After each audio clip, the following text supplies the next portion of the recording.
चलिए देखिए, हम लोग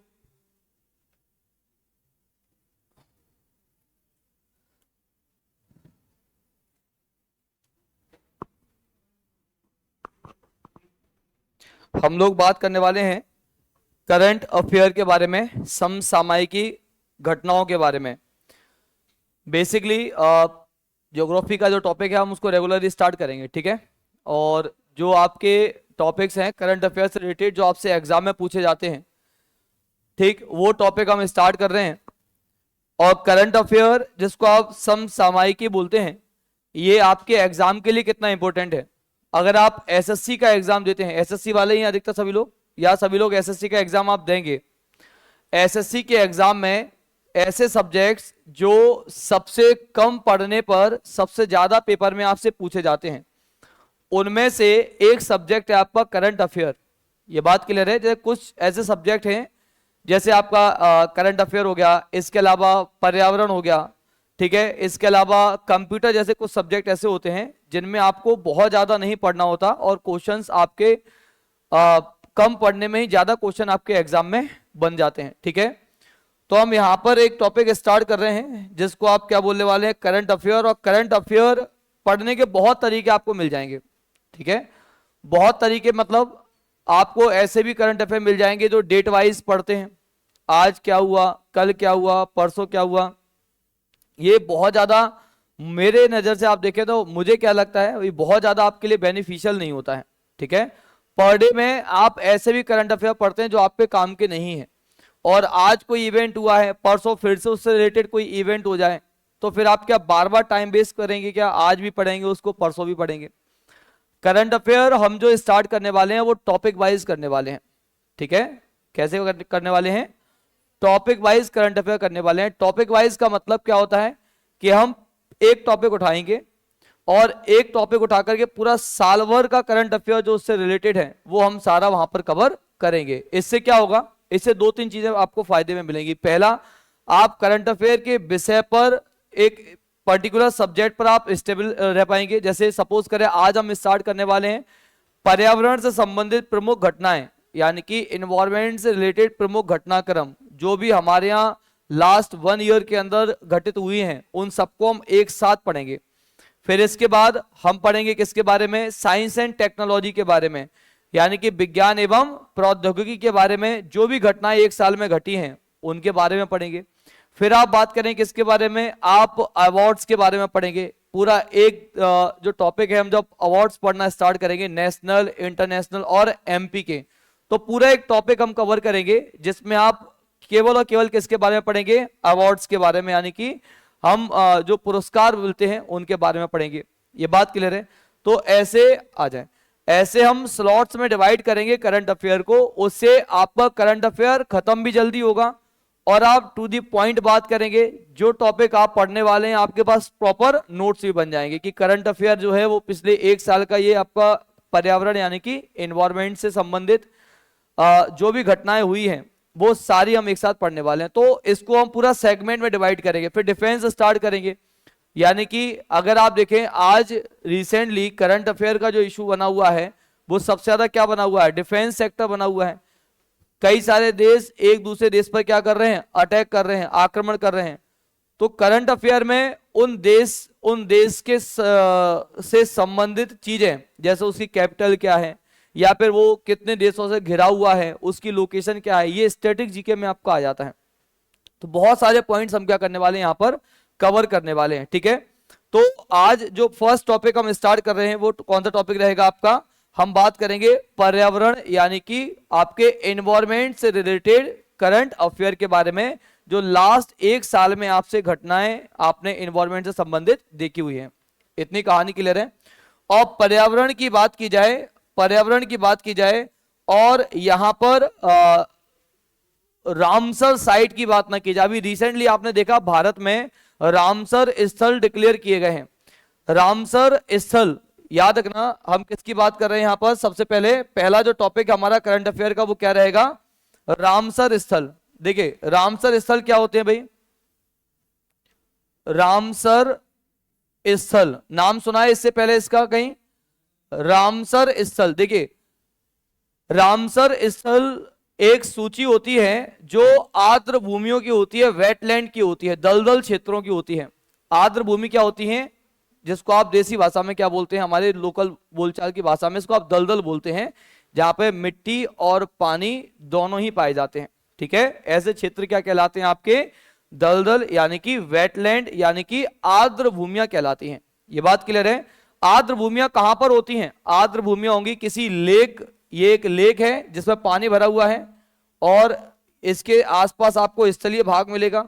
तो जहां पर स्थल और पानी मिल रहा है वो क्षेत्र क्या हो जाएगा आपका, दलदल हो जाएगा कि नहीं हो जाएगा।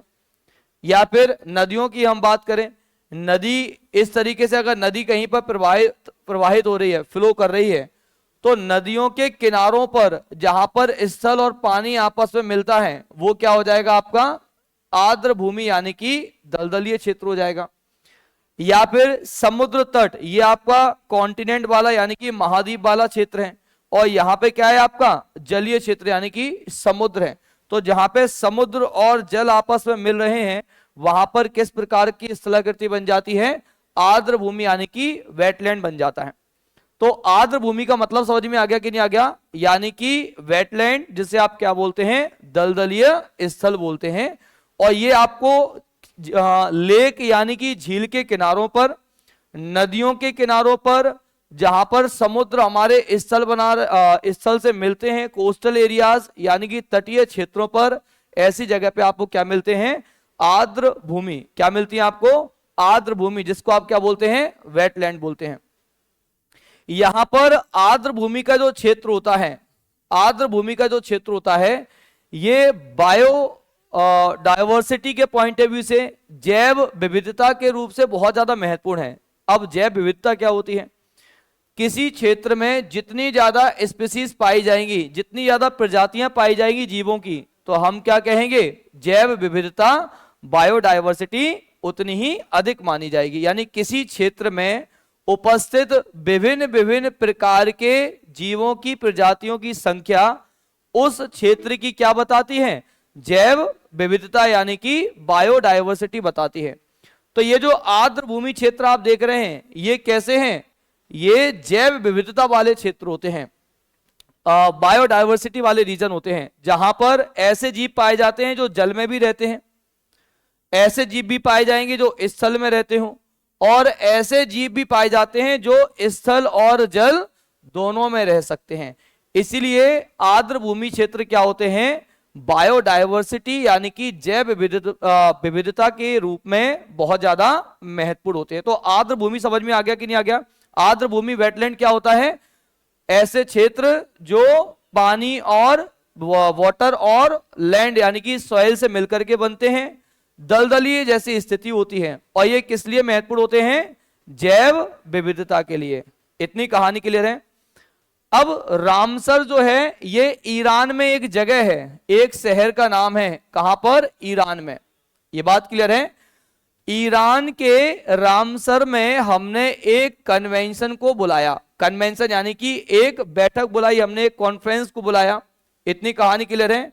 कब बुलाया था, हमने बुलाया था ईरान में 2 फरवरी 1971 में, 1971 में हमने एक कॉन्फ्रेंस को बुलाया जिसका उद्देश्य था विश्व भर में तेजी से विलुप्त हो रहे आर्द्र भूमि क्षेत्रों का संरक्षण करना, उनका कंजर्वेशन करना। समझ में आ गया। हमने 2 फरवरी 1971 को ईरान के रामसर शहर में एक कन्वेंशन बुलाया। उसका उद्देश्य क्या था, उसका उद्देश्य था विश्व में जहां भी ऐसे आपके वेटलैंड यानी कि आर्द्र भूमियां जो तेजी से क्या होते जा रहे हैं, विलुप्त होते जा रहे हैं, उनका संरक्षण करना, उनका कंजर्वेशन करना। क्यों करना, क्योंकि वो क्षेत्र किसके लिए महत्वपूर्ण है, जैव विविधता के लिए महत्वपूर्ण है। इतनी कहानी क्लियर है। अब आप किसी क्षेत्र का कंजर्वेशन कब करेंगे, जब आपको उसके बारे में पता होगा। तो यहां पर हम रामसर स्थल ऐसे स्थलों को कहा जाता है जिनको रामसर समझौता, जो रामसर कन्वेंशन हुआ था उसमें शामिल किया गया है, ताकि उनका क्या किया जाए, कंजर्वेशन यानी कि उनका संरक्षण किया जाए। समझ में आ गया कि नहीं आ गया? ऐसे ही रामसर स्थल अभी रिसेंटली हमने कितने डिक्लेयर किए हैं? 5 और नए रामसर स्थल जो है वो हमने डिक्लेयर किए हैं। ये क्वेश्चन आपसे एग्जाम में पूछा जाएगा। समझ में आ गया? और इन 5 स्थलों को और मिलाने के बाद भारत में रामसर स्थलों की जो कुल संख्या है वो कितनी हो गई है? 80 हो गई है। तो वर्तमान में कुल रामसर स्थल कितने हो चुके हैं? 80 हो चुके हैं। ये दूसरा क्वेश्चन आपसे पेपर में बनेगा। समझ में आ गया? स्टैटिक जीके का पार्ट क्या हो गया कि रामसर कन्वेंशन कहां पर हुआ था? ईरान में हुआ था। किस वर्ष हुआ था? 2 फरवरी 1971 में। उद्देश्य क्या था इसका? विश्व के वेटलैंड्स का कंजर्वेशन यानी कि संरक्षण करना। समझ में आ गया? वर्तमान में भारत में कितने रामसर स्थल हैं? 80 रामसर स्थल हैं। और इससे पहले जब भारत अमृत महोत्सव बना रहा था तो उस समय हमने 2022-23 की हम बात करें तो इनकी टोटल संख्या कितनी हो गई थी? 75 कर दी गई थी। ये बात क्लियर है? समझ में आ गया कि नहीं आ गया? अब नेक्स्ट क्वेश्चन आपसे बनेगा कि ये 5 जो वेटलैंड यानी कि आर्द्र भूमियां जो हमने निर्धारित की हैं वो कहां कहां से हैं? वो आपको 2 राज्यों से मिलेंगी। कितने राज्यों से मिलेंगी? 2 राज्यों से। उनमें एक राज्य है तमिलनाडु और दूसरा राज्य है कर्नाटक। ये बात क्लियर है? ये जो नई 5 रामसर स्थल हमने डिक्लेयर किए हैं ये कहां से कहां पर हैं? तमिलनाडु और कर्नाटक में। इनमें से 3 कर्नाटक में हैं और 2 कहां पर हैं? तमिलनाडु में। इतनी कहानी क्लियर है? यहां तक समझ में आ गया? इन चीजों को नोट डाउन करते चले। मैं बिल्कुल बार बार चीजों को रिपीट करूंगा नहीं तो फिर दिमाग से आपके स्लिप हो जाएगा। जो मैं यहां पे बोलता जा रहा हूं वो आपके करंट अफेयर के नोट्स के फॉर्म में क्या होता जाए? तैयार होता जाए। तो क्या लिखेंगे? हाल ही में भारत में या भारत के 5 नए आर्द्र भूमियों को रामसर स्थल में शामिल किया गया। ये बात क्लियर है? कितने रामसर स्थल में शामिल किया गया है? 5 नई आर्द्र भूमियों को।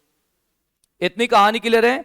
रामसर स्थल में, रामसर का मतलब क्या है? यहां पर ये ईरान का एक शहर है जहां पर हमने कॉन्फ्रेंस को बुलाया था।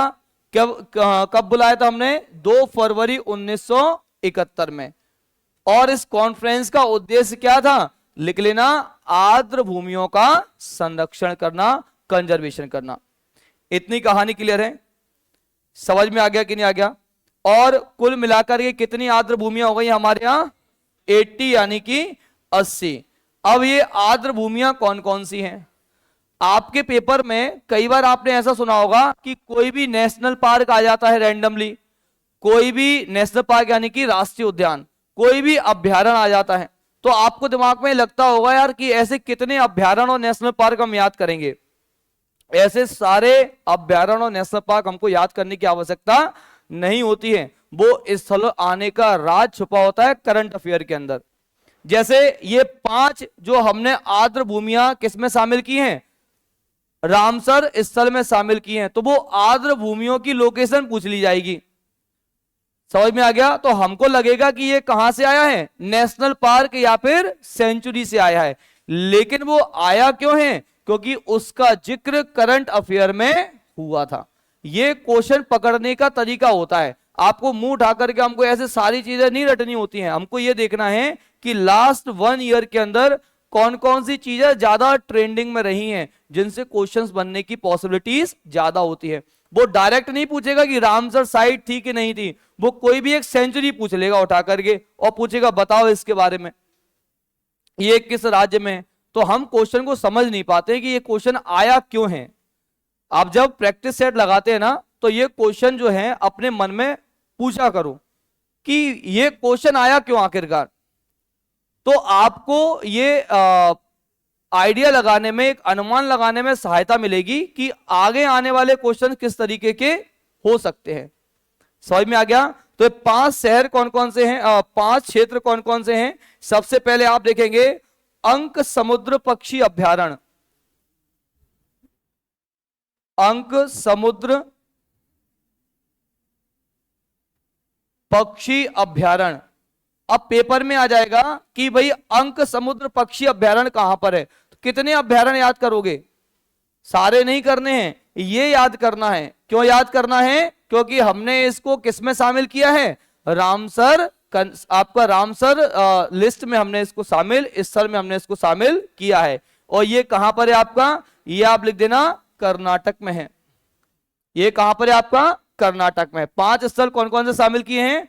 अंक समुद्र पक्षी अभ्यारण्य, जो कहां मिलेगा आपको? कर्नाटक में। इसके अलावा आपको मिलेगा अघनासिनी,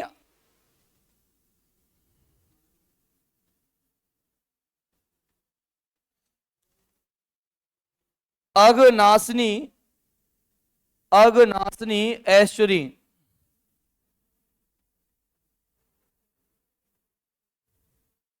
अघनासिनी एस्चुरी, ये भी कहां मिलेगा आपको? ये भी आपको मिलेगा कहां पर? कर्नाटक में। अघनासिनी एस्चुरी। अघनासिनी क्यों कहा गया? सबसे पहले इसको समझना एस्चुरी क्या होता है। देखिए, एस्चुरी एक ऐसी स्थलाकृति होती है जो नदियों के द्वारा रिवर माउथ पर, यानी कि नदी के मुहाने पे बनाई जाती है। एस्चुरी को आप हिंदी में क्या बोलते हैं? ज्वार नदमुख बोलते हैं। क्या बोलते हैं? ज्वार नदमुख। और कई बार पेपर में एस्चुरी ही हिंदी में लिखा आएगा। एस्चुरी होती क्या है? देखो, ये हमारा एक पहाड़ है और इस पहाड़ पर नदी जो है, ये आपका पूरा स्थल है, ठीक है। और यहां पे आपको क्या मिलेगा? यहां आपको मिलेगा समुद्र। यहां पे क्या है आपका? समुद्र। तो नदियां किस तरीके से प्रवाहित होती हैं? नदियों का उद्गम बिंदु कहां मिलेगा आपको? नदियों का उद्गम बिंदु आपको मिलता है पहाड़ों पर, ठीक है, वर्षा की वजह से या फिर ग्लेशियर के पिघलने की वजह से। और यहां से जब नदियों का उद्गम होता है तो ये नदियां अपनी ढलान को फॉलो करती हुई कहां बढ़ती हैं? आगे। और कहां पे जाकर के? रिवर माउथ, यानी कि अपना मुहाना बनाती हैं समुद्र में। जैसे जैसे नदियां दूर होती जाती हैं अपने उद्गम से, उनकी स्पीड क्या होती जाती है? स्लो होती जाती है। स्लो। शुरुआत में सबसे ज्यादा तेज कहां पे होगी? पहाड़ों के ढलानों पर। यह बात क्लियर है। और जैसे जैसे दूर आती जाएंगी इनकी स्पीड क्या हो जाएगी? स्लो होती जाएगी। अब जब इनकी स्पीड स्लो होगी तो इनके साथ जो भी अवसाद, यानी कि सेडिमेंट, कंकड़ पत्थर जो भी साथ में लेकर के आए थे, वो अगर कहां पर डिपॉजिट हो जाएं, अगर उनका जमाव जो है वो कहां पर हो जाता है? महाद्वीप पर ही, यानी कि स्थलीय भाग पर, तो ये कहलाता है डेल्टा। ये क्या कहलाता है? यानी नदियों के द्वारा बहाकर लाए गए अवसाद अगर मुहाने पर आपके कॉन्टिनेंट, यानी कि महाद्वीप पर ही निक्षेपित हो जाते हैं, डिपॉजिट हो जाते हैं, तो वो क्या कहलाता है? डेल्टा। और अगर नदियों की स्पीड ज्यादा है और उनमें इतनी क्षमताएं हैं कि वो अपने अवसादों को समुद्र के अंदर गिरा दें, अगर वो समुद्र के अंदर गिरा देते हैं तो एस्चुरी कहलाती है। क्या कहलाती है? एस्चुरी, यानी कि ज्वार नदमुख। नदियों के द्वारा जो अवसाद लाया गया उसका जमाव अगर स्थल पर हो जाए मुहाने पर तो क्या बनता है? डेल्टा। और अगर उसके पास पर्याप्त रफ्तार, यानी कि स्पीड है, और वो अपने अवसादों को यहां पर डिपॉजिट ना करके कहां डिपॉजिट कर दे? समुद्र के अंदर, तो क्या बनता है? एस्चुरी बनती है। उसे आप क्या बोलते हैं? ज्वार नदमुख। ये बात क्लियर है। तो ये क्या है? ये ऐसा ही एक स्थल है जो क्या बना रहा है? एस्चुरी। पेपर में आपने पढ़ा होगा कभी कि नर्मदा नदी किसका निर्माण करती है? नर्मदा नदी एस्चुरी का निर्माण करती है। जबकि गंगा नदी किसका निर्माण करती है? डेल्टा का निर्माण करती है। समझ में आ गया कि नहीं आ गया? तो ये अघनासिनी नदी है। ये नदी का नाम है अघनासिनी नदी। और ये नदी कहां पे उत्पन्न होती है? कर्नाटक में उत्पन्न होती है। इसका उद्गम स्थल कहां पर है आपका? कर्नाटक। और इस नदी के एस्चुरी वाले पॉइंट पर हमने क्या किया है? जो दलदलीय क्षेत्र बनता है, आर्द्र भूमि बनती है, उसको हमने किस में शामिल किया है? उसको हमने वेटलैंड साइट में शामिल किया है। समझ में आ गया? तो क्वेश्चन आएगा कि अघनासिनी नदी किस राज्य में बहती है? कर्नाटक में बहती है। ये बात क्लियर है। और अघनासिनी एस्चुरी जो है वो किस राज्य में है? वो भी कर्नाटक राज्य में है। एस्चुरी क्या होता है? ऐसा स्थल जहां पर पानी क्या करे? नदियां अपने साथ जो अवसाद, यानी कि सेडिमेंट्स लेकर के आती हैं, उनको समुद्र में ही क्या कर दी हैं? डिपॉजिट करती हैं। ना कि स्थलीय भाग पर। अगर स्थल पे डिपॉजिट हो जाएगी तो डेल्टा बन जाता है। समझ में आ गया कि नहीं आ गया? कोई दिक्कत तो नहीं। तीसरा अगर आप पार्ट देखेंगे, तीसरा जो स्थल है वो है आपका मगधी केरे संरक्षण रिजर्व या रिजर्व, मगधी केरे, मगधी मगधी केरे रिजर्व। भूलना नहीं है भैया, पेपर है, पेपर में आएगा। ये भी कहां पर है आपका? कर्नाटक में। ये भी कहां पर है आपका? कर्नाटक में। मगधी केरे रिजर्व ये भी कहां पर है आपका? कर्नाटक। तो कर्नाटक में तीन आपने देखे हैं, कौन कौन से हो गए? अंक समुद्र, दूसरा कौन सा है? अगनासिनी और मगधी केरे। ये कहां पर है आपके? कर्नाटक। ये बात क्लियर है? तो इसको याद कैसे कर लोगे? अंक एक तो हो गया आपका क्या? अंक समुद्र। तो अंक क्या है? मगधी यानी कि मांगती है क्या? अगनासिनी। नासिनी क्या मांग रही है? अंक। गणित में अंक मांग रही है। तो अंक से क्या हो जाएगा आपका? पहला आपका जो स्थल है क्या है आपका? अंक समुद्र। और दूसरा क्या है? और तीसरा कौन सा है आपका? तो केवल केरे तो याद रख सकते हो, आपको तो टिक लगाना है। आपको कौन सा पीएससी का मेंस में लिखना है, तो केवल क्या लिख दें आप यहां पर? केरे रिजर्व। ये कहां पर है आपका? कर्नाटक में। केरे रिजर्व कहां पर है? कर्नाटक में। केरे रिजर्व कहां पर है? और नासिनी तो नाम सुना ही होगा, ठीक है? तो नासिनी कहां पर है? कर्नाटक में। नासिनी कहां पर है? केरे कहां पर है? केरे कहां पर है? और जो अंक समुद्र है ये कहां पर है आपका? अंक समुद्र कहां पर है? तो अंक समुद्र में ऐश्वर्य बना रही है, ऐसा भी याद कर सकते हैं, ठीक है? अंक समुद्र, नासिनी और केरे ये तीनों कहां मिलेंगे आपको? कर्नाटक में। जिनको किसमें शामिल किया गया है? रामसर कन्वेंशन साइट में शामिल किया गया है। इसके बाद दो क्षेत्र आपको मिलेंगे कहां पर? तमिलनाडु में। पहला मिलेगा आपको कराईवेट्टी, कराईवेट्टी, कराईवेट्टी पक्षी अभ्यारण्य। ये क्या है आपका?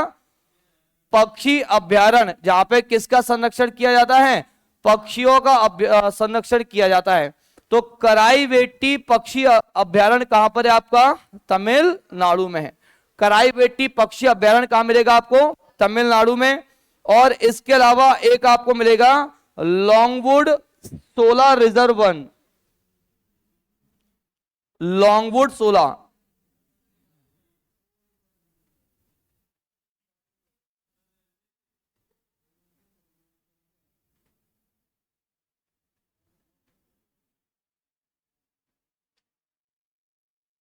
लॉन्गवुड 16 रिजर्व वन, ये दोनों कहां मिलेंगे आपको? ये दोनों आपको कहां मिलेंगे? तमिलनाडु में। तो कराईवेट्टी और लॉन्गवुड। लॉन्ग तो हमको मालूम है क्या होता है भाई, लॉन्ग जिसको आप खाते हैं, ठीक है? कराईवेट्टी और लॉन्गवुड ये दोनों कहां मिलेंगे आपको? तमिलनाडु में। और कर्नाटका में कौन कौन से थे? अंक समुद्र, दूसरा क्या था? नासिनी और केरे। केरे, नासिनी और अंक समुद्र ये कहां पर है? और बेटी क्या मांग रही है? बेटी लौंग मांग रही है ना? बेटी क्या मांग रही है? लौंग। तमिलनाडु की बेटी क्या मांग रही है? लौंग मांग रही है। तमिलनाडु की बेटी क्या मांग रही है? लौंग। और कर्नाटक में क्या हो रहा था? कर्नाटक में नासिनी, केरे और अंक। ये बात क्लियर है? तो ये 5 आपकी वेटलैंड साइड है जिसको किसमें शामिल किया गया है?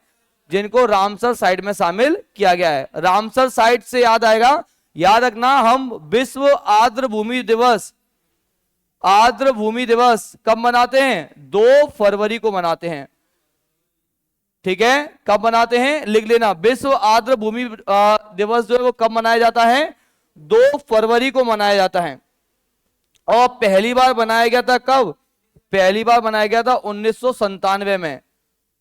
पहली बार कब बनाया गया था? 1997 में। यह बात क्लियर है? विश्व आर्द्र भूमि दिवस कितनी तारीख को मनाया जाता है? 2 फरवरी को। और 2 फरवरी को इसको मनाने का रीजन क्या है? 2 फरवरी को इसको मनाने का रीजन है क्योंकि ये कन्वेंशन कब हुआ था आपका? 2 फरवरी को हुआ था। यह बात क्लियर है? और भारत इसमें कब शामिल हुआ है? भारत इसमें शामिल हुआ है 1981 में। भारत ने इसमें साइन कब किए थे? 1981 में। सारी चीज समझ में आ गई। ईरान, ईरान आजकल बहुत ज्यादा चर्चा में रहा है।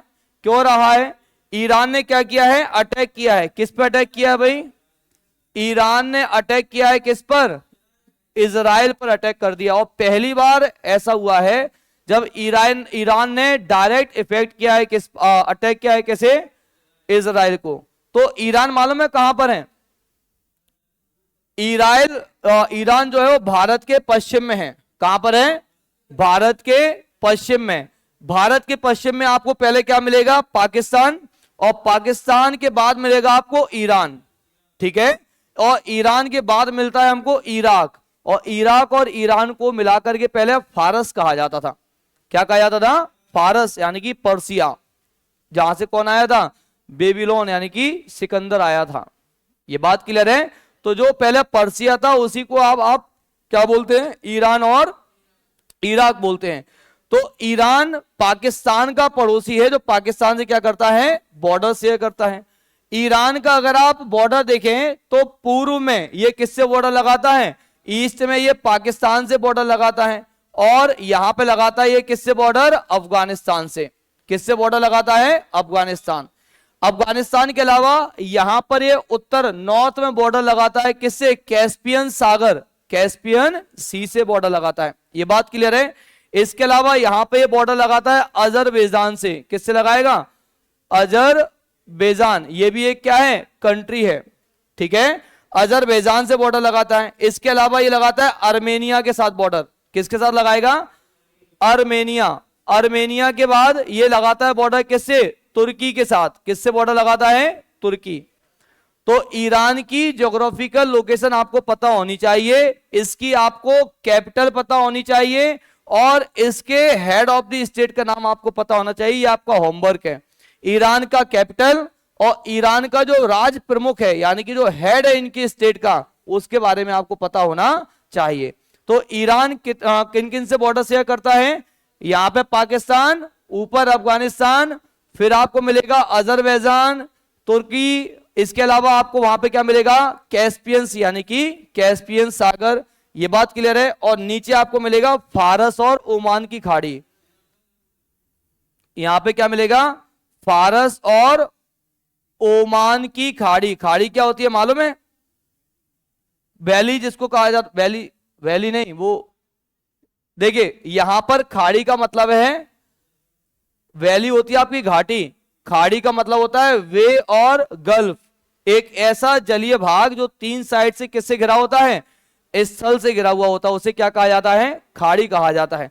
तो नीचे फारस और ओमान की खाड़ी, ये सारी टेरिटरी है किसकी? ईरान की। और ईरान ने किस पे अटैक कर दिया? इजराइल पर। ये बात क्लियर है? किस पे अटैक किया हुआ है?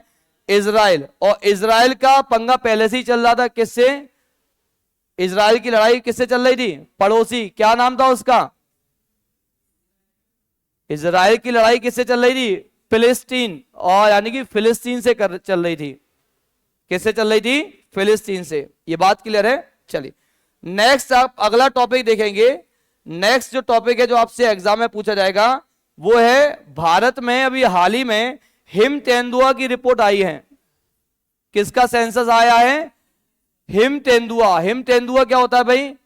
जो बर्फ में रहते हैं, ऐसे तेंदुए की हम यहां पर, स्नो लेपर्ड्स की हम यहां पर बात कर रहे हैं। जैसे मानव की जनसंख्या होती है, सेंसस होता है, ऐसे ही टाइगर का भी सेंसस होता है, और डिफरेंट डिफरेंट एनिमल्स का सेंसस होता है, जनगणना होती है। ऐसे ही जनगणना रिलीज हुई है कब? 2024 में एक जनगणना आई है, एक सेंसस आया है। किसका? हिम तेंदुए का।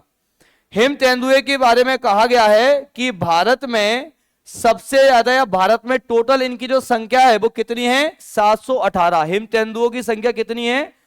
718 है। और इसमें सबसे ज्यादा कहां मिलेंगे आपको? लद्दाख में। कहां मिलने वाले हैं आपको? लद्दाख। हिम तेंदुए, जो कि हिम मतलब बर्फ, हिम को इंग्लिश में आप बोलते हैं स्नो लेपर्ड। ऐसे तेंदुए जो कहां रहते हैं? पहाड़ी क्षेत्र में। क्योंकि हमारे यहां बर्फ कहां मिलती है? पहाड़ी क्षेत्र में।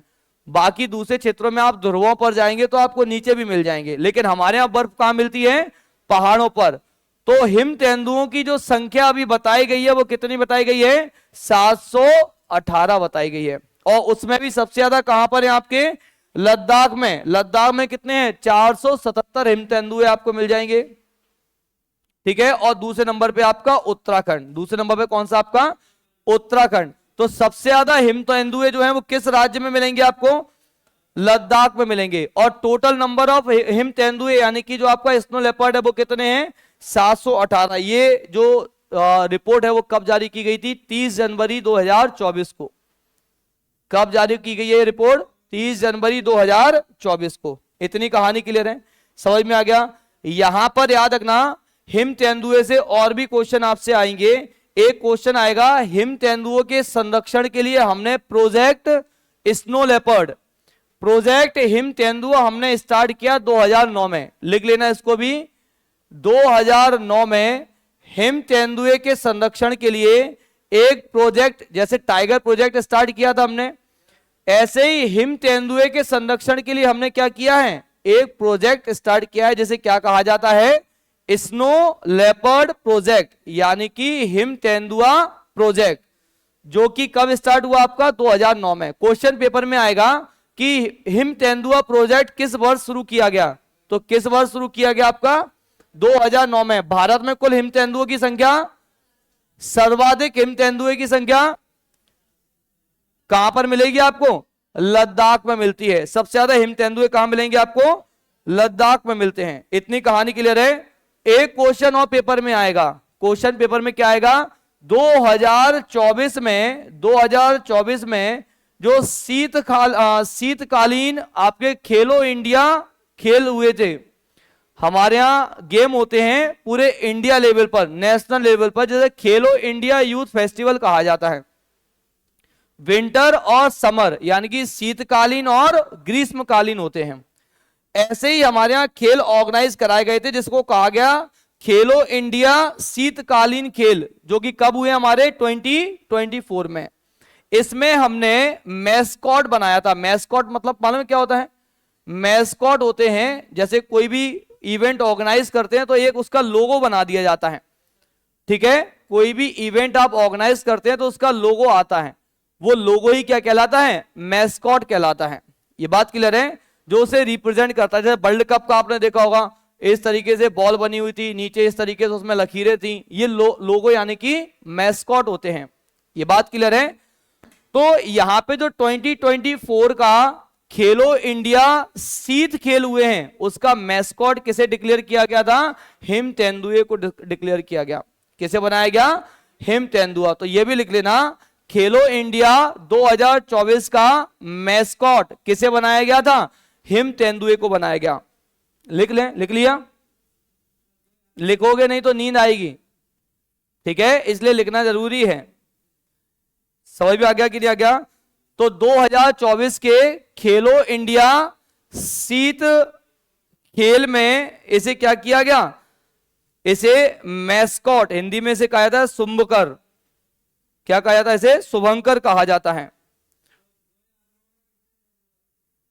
किसमें, अभी की याद रखो, ऐसे कब तक की याद रखोगे, 2018 से पहली बार स्टार्ट हुआ है, तो कहां से बता देंगे 2009 में कहां लिखा हुआ है, 2009 में तो हमने प्रोजेक्ट स्टार्ट किया था इनको बचाने का। हाँ, तो काउंटिंग नहीं है ना, कमी आने का मतलब क्या होता है, दिख रहा है कम होना, और काउंटिंग होने में अंतर होता है। आपके घर पे चौपे हैं, नहीं है, चौपे मतलब गाय भैंस, मुर्गियों की भी गिनती होती है। गाय के कान में आपने कुछ पीले कलर का स्टिकर टाइप में देखा है, तो वो गिनती होती है। टाइगर की गिनती होती है। सबको खा जाते तेंदुए इस हिसाब से तो ठीक है, जिन पर आप नहीं लगा सकते उनको आप गिन करके काउंट करते हैं। ऐसे कैसे मिल जाएगा चलिए, उनके अंदर भी आप देखें, सारे तेंदुए ऐसा नहीं एक जैसे होते हैं, उनके अंदर जो डॉटेड रहते हैं उनमें डिफरेंस होते हैं। ठीक है, देखने में हमको लगता है कि एक जैसे हैं, लेकिन उनके जो चेक होता है ना, प्रिंट, जैसे शर्ट आप पहनते हैं, टी शर्ट आप पहनते हैं, चेक उसमें अंतर होते हैं, किसी में बड़े डॉट होते हैं, किसी में छोटे।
खत्म होते चले जा रहे थे। तो टाइगर पर या टाइगर का संरक्षण करने के लिए, उसको स्पेशल स्टेटस देने के लिए हमने क्या किया, टाइगर को क्या बना दिया, बाघ को राष्ट्रीय पशु बना दिया। उसका एक रीजन और ये था, उसका एक रीजन और एक ये था कि श्रीलंका का भी जो आपका नेशनल एनिमल है, ठीक है, वो क्या है, हाँ बांग्लादेश का भी है। तो बेसिकली इसीलिए आपने शेर को हटाकर क्या बना दिया, टाइगर बना दिया। टाइगर को बनाने का मेन रीजन था कि इनकी जो तेजी से घटती हुई जनसंख्या थी उसको रोकने के लिए। तो 2022 में जो आपने टाइगर रिपोर्ट जारी की, उसमें पहले नंबर पे कौन सा है आपका, मध्य प्रदेश। दूसरे पे आपको मिलेगा क्या, दूसरे पे आपको मिलेगा कर्नाटक। दूसरे पे कौन सा राज्य है आपका, कर्नाटक। कर्नाटक के बाद तीसरे मिलेगा आपको उत्तराखंड। सबसे ज्यादा टाइगर वाला राज्य कौन सा है, मध्य प्रदेश, उसके बाद कर्नाटक, कर्नाटक के बाद उत्तराखंड। और टोटल नंबर ऑफ टाइगर्स की बात करें भारत में तो 3682 टाइगर हैं। कितने टाइगर हैं, 3682 टाइगर आपको मिलेंगे कहां पर, भारत के अंदर। ये बात क्लियर है। ये किस रिपोर्ट में आया है हमारे, ये 2022 की रिपोर्ट में आपको मिला है। इतनी कहानी क्लियर है, यहां तक कोई दिक्कत तो नहीं। टोटल नंबर ऑफ टाइगर समझ में आ गई कि नहीं आ गए। चलिए, इसके अलावा भारत में अभी हाल ही में आपने देखा कि कुछ चीतों को लाया गया। कितने चीते आए थे भाई, और भारत में कहां पर लाए गए थे चीते, मालूम है, चीते भारत में कहां लाए गए, मध्य प्रदेश के कूनो नेशनल पार्क में, यानी कूनो राष्ट्रीय अभ्यारण्य में। भारत में याद रखना 1952 में, सुने भाई, भारत में 1952 में यह घोषित कर दिया गया कि भारत में एक भी चीता नहीं बचा है। 1952 से 2022 तक भारत में चीते क्या हो चुके थे, विलुप्त हो चुके थे, एक्सटिंक्ट हो चुके थे। भारत में चीतों का पुनर्वास कराने के लिए हमने क्या किया, हमने कुछ चीतों को कहां से मंगाया, अफ्रीका महाद्वीप से मंगाया। कहां से मंगाया, अफ्रीका महाद्वीप से। और अफ्रीका महाद्वीप में आप देखें वहां पे पर्याप्त मात्रा में चीते हैं। तो हमने अफ्रीका महाद्वीप से चीतों को कहां बुलाया, भारत बुलाया। और भारत हमने अफ्रीका महाद्वीप है और जिसमें बहुत सारे देश मिलेंगे। पहले हमने मंगाए 8 चीते। 8 चीते कहां से बुलाए थे, नामीबिया से। कहां से मंगाए थे हमने, नामीबिया से। वहीं जब आप बात करेंगे 12 चीते जो बाद में मंगाए, वो हमने मंगाए कहां से, साउथ अफ्रीका से। पहले हमने कहां से मंगाए थे, नामीबिया से 8 चीते, और 12 चीते बाद में कहां से मंगाए हमने, साउथ अफ्रीका। तो ये दोनों कंट्री के नाम याद रखने और नंबर याद रखने हैं। पहली बार में कितने चीते मंगाए थे, 8।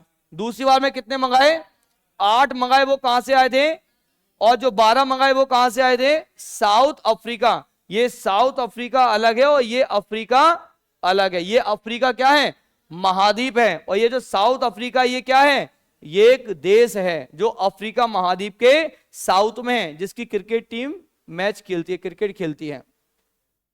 समझ में आ गया कि नहीं आ गया।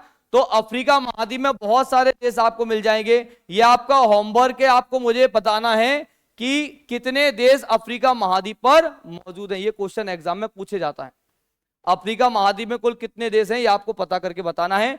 इनमें से 2 देश आपके कहां से हैं, नामीबिया जहां से हमने 8 चीते मंगाए, और दूसरा क्या था, साउथ अफ्रीका जो हमने कितने चीते मंगाए यहां से, 12। टोटल कितने हो गए हैं, 20 चीते जो थे वो हमने यहां पर मंगाए हुए थे। अब ये मंगाए कहां थे हमने, ये मंगाए थे कूनो नेशनल पार्क में। कहां मंगाए थे हमने से, कूनो नेशनल पार्क में मंगाया था। कूनो नेशनल पार्क कहां पर है भाई, कूनो नेशनल पार्क मिलेगा आपको मध्य प्रदेश के श्योपुर में। कहां मिलेगा आपको, मध्य प्रदेश के श्योपुर डिस्ट्रिक्ट में मिलेगा। कूनो नेशनल पार्क कहां पर है, मध्य प्रदेश के श्योपुर में। और इसका नाम जो है वो कूनो नदी के नाम पर रखा गया है। किसके नाम पर रखा गया, कूनो नदी। तो कूनो नदी जो है वो कहां पर प्रवाहित होती है, मध्य प्रदेश के श्योपुर में। शिवपुरी नहीं है, श्योपुर है। और ये जो नदी है ये किसकी सहायक नदी है, ये चंबल की सहायक नदी है। ये किसकी सहायक नदी है, चंबल की। समझ में आ गया कि नहीं आ गया? हमने अभी हाल ही में भारत में चीतों को बुलाया। कितने चीते बुलाए? पहले 8 और फिर 12, कितने हो गए? 20। और ये जो चीते आए थे वो कहां से आए थे? आपके अफ्रीका महाद्वीप से। 8 चीते कहां से मंगाए हमने? नामीबिया से। 12 चीते कहां से मंगाए थे? साउथ अफ्रीका से मंगाए थे। कहां बुलाए हमने उनको? Kuno national park. किस राज्य में है? मध्य प्रदेश के किस जिले में है? नाम किस नदी के नाम पर रखा गया? किसकी सहायक नदी है? और इसको हमने 2018 में राष्ट्रीय उद्यान घोषित किया है। कब किया है? 2018 में हमने इसे क्या बनाया है? राष्ट्रीय उद्यान बनाया है। किसे? कूनो को। ये बात क्लियर है? कूनो को कब राष्ट्रीय उद्यान बनाया गया? 2018 में। इतनी कहानी क्लियर है? कोई दिक्कत तो नहीं? इसमें आपको याद रखना है कि जब से चीते भारत में आए हैं और भारत में भी मध्य प्रदेश में आए हैं, तब से मध्य प्रदेश को चीता स्टेट भी कहा गया है। क्या कहा गया है? चीता स्टेट। मध्य प्रदेश को टाइगर स्टेट भी कहा जाता है और मध्य प्रदेश को चीता स्टेट भी कहा जाता है। समझ में आ गया कि नहीं आ गया? क्योंकि भारत में एकमात्र राज्य और उस राज्य में भी एकमात्र नेशनल पार्क जो कि आपका क्या है? कूनो राष्ट्रीय उद्यान नेशनल पार्क है। इतनी कहानी क्लियर है? तो दोनों कंट्री के नेम आपको याद रखने हैं। कंट्री कौन कौन सी थी जहां से बुलाए गए थे? नामीबिया और साउथ अफ्रीका। टोटल कितने थे आपके? 20। इतनी कहानी क्लियर है? चलिए, इसके बाद यहां पर आपको एक चीज याद रखनी है।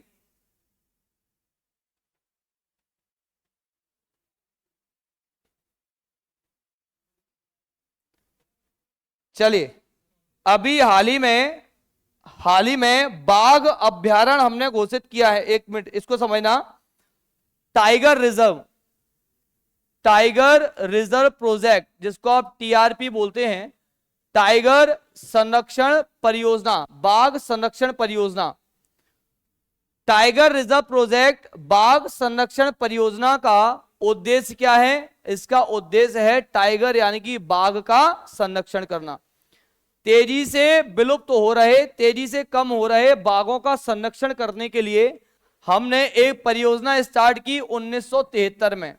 कब स्टार्ट की गई? से 1973 में। समझ में आ गया? बाघ संरक्षण परियोजना, टाइगर रिजर्व प्रोजेक्ट कब स्टार्ट किया गया? 1973 में। उद्देश्य क्या था इसका? लिख लेना। उद्देश्य क्या था? बाघों का संरक्षण करना, कंजर्वेशन ऑफ टाइगर्स। ये बात क्लियर है? और पहला जो आपने टाइगर प्रोजेक्ट स्टार्ट किया था वो उत्तराखंड के जिम कॉर्बेट राष्ट्रीय उद्यान में किया था। कहां किया था आपने? लिख लेना इसको। जिम कॉर्बेट राष्ट्रीय उद्यान में हमने स्टार्ट किया था, जो कहां पे? आपका उत्तराखंड में है। और मध्य प्रदेश में जो हमने पहला टाइगर रिजर्व स्टार्ट किया था वो कान्हा किसली राष्ट्रीय उद्यान में किया। कहां किया? कान्हा किसली राष्ट्रीय उद्यान में किया, नेशनल पार्क में किया। तो जो टाइगर प्रोजेक्ट है इसे कब स्टार्ट किया गया? 1973 में। उद्देश्य क्या था? उद्देश्य था बाघों का संरक्षण। उद्देश्य क्या था? बाघों का संरक्षण। पहला हमने टाइगर प्रोजेक्ट किस राष्ट्रीय उद्यान में स्टार्ट किया? जिम कॉर्बेट, जो कहां पर है? आपका उत्तराखंड में। इसके अलावा कान्हा किसली राष्ट्रीय उद्यान, ये कहां पर है? आपका एमपी के अंदर, यानी कि मध्य प्रदेश में। पेपर में क्वेश्चन क्या बनेगा? पेपर में क्वेश्चन बनेगा, हाल ही में हमने भारत का 55वां, कौन से नंबर का? 55वां टाइगर रिजर्व घोषित किया है। कौन से नंबर का? 55वें नंबर का टाइगर रिजर्व हमने अभी हाल ही में घोषित किया है। और ये जो टाइगर रिजर्व हमने घोषित किया वो कौन सा है? वो है आपका, याद रखना, धौलपुर करौली बाघ अभ्यारण्य। क्या नाम है इसका? धौलपुर करौली। नाम सुना है करौली माता का? वही वाला है, करौली बाघ अभ्यारण्य। बाघ अभ्यारण्य यानी कि टाइगर सेंचुरी। तो भारत का 55वां टाइगर रिजर्व प्रोजेक्ट, जिसको आप क्या बोलते हैं? धौलपुर करौली बाघ अभ्यारण्य, अभी घोषित किया गया।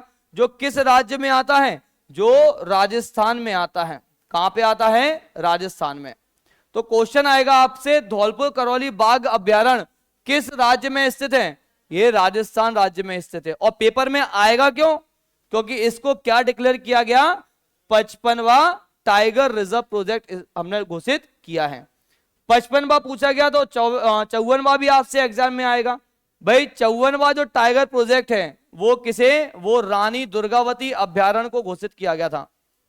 रानी दुर्गावती अभ्यारण्य, रानी दुर्गावती अभ्यारण्य आपको कहां मिलेगा, ये आपको मिलेगा मध्य प्रदेश में। ये कहां मिलेगा आपको, मध्य प्रदेश में। और इसे कौन से नंबर का, 54वां टाइगर प्रोजेक्ट जो है हमने रिजर्व घोषित किया हुआ है। समझ में आ गया कि नहीं आ गया। तो टाइगर प्रोजेक्ट का उद्देश्य क्या था, टाइगर प्रोजेक्ट का उद्देश्य था भारत में तेजी से कम हो रहे टाइगर्स की संख्या को बचाना। इसीलिए आप टाइगर रिपोर्ट जारी करते हैं। और इसी के लिए आपने टाइगर रिपोर्ट जब जारी की तो अभी जो 2022 की रिपोर्ट आई है उसमें सबसे ज्यादा टाइगर कहां मिलेंगे आपको, मध्य प्रदेश में मिलते हैं। ये बात क्लियर है। टोटल कितने टाइगर रिजर्व है हमारे पास, 55। 54वां कौन सा था, जो मध्य प्रदेश व्यापम के पॉइंट ऑफ व्यू से इंपॉर्टेंट है, याद रखना, ठीक है। और एसएससी के लिए अगर आप देखें तो 55वां टाइगर रिजर्व जो कि क्या नाम है इसका, धौलपुर करौरी बाघ अभ्यारण्य, ठीक है। तो ये कहां था आपका, राजस्थान में। इतनी कहानी क्लियर है। नेक्स्ट पॉइंट लिखेंगे आप, इसमें लास्ट है, इसमें लिख लेना बर्नीहाट। बर्नीहाट जगह मेघालय में, बर्नीहाट ये कहां पर है आपका, मेघालय में। बर्नीहाट कहां पर है आपका, मेघालय में। इसे सबसे ज्यादा प्रदूषित शहर घोषित किया गया। बर्नीहाट को क्या किया गया है, सबसे ज्यादा प्रदूषित शहर घोषित किया गया है 2024 में। और ये कहां पर है आपका, मेघालय में। ये कहां पर है आपका, मेघालय। और दूसरा सबसे ज्यादा प्रदूषित शहर है आपका बेगूसराय। बेगूसराय कहां पर है, बेगूसराय आपको मिलेगा बिहार में। लिख देना बर्नीहाट और बेगूसराय।